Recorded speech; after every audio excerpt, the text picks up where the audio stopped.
We could potentially just turn off the visual entirely. Yeah, we can do that. And this saves some memory space, which is great. All right. So let's just... Now you heard the final mix. It was, yeah, nice with music and everything. But how did the sound like at the beginning? And I'm going to play back this thing, which is just a boom microphone. This is why it's called the boom. And this is how it sounds like.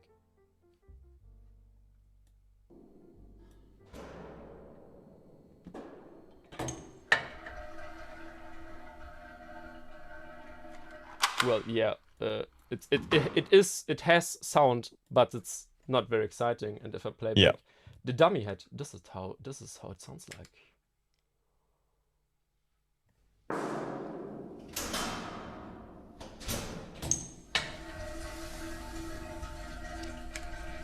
All right. I hope this worked for you. Yeah, as mentioned, you have to have wired headphones because, as mentioned, with Bluetooth headphones, it sometimes does something wrong with it. But I hope you got the feeling of, oh, there's this huge can on the left.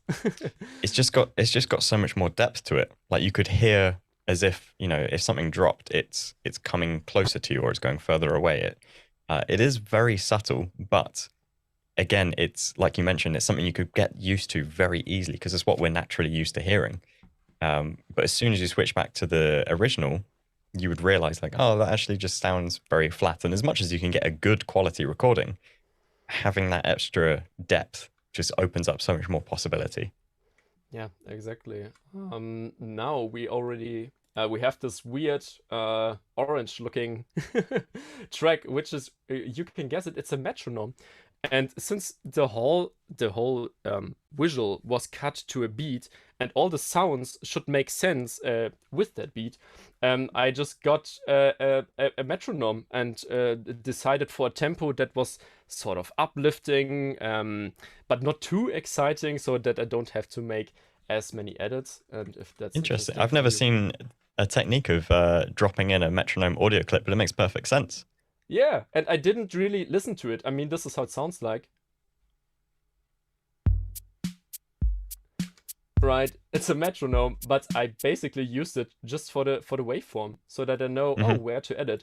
And as you can see, yeah, it sort of matches. Here we have like the perfect match. This is on the 1, so we always have 1, 2, 1, 2, 3, 4, and the 1 is always like this huge peak, and then you have this minor peak, which is the 3, which is the snare, and then in between we have like this hi-hat, so I know, oh, this is 2 and 4, and this is, yeah, I'm like a very structured person, and I like to yeah, to also have the visuals supporting it. And if I can play back everything with the metronome.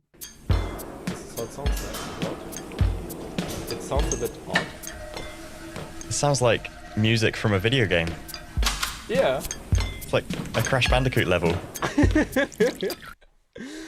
So this is, yeah, I wouldn't have left it that way. So this is why I added the music, which is this. Yeah.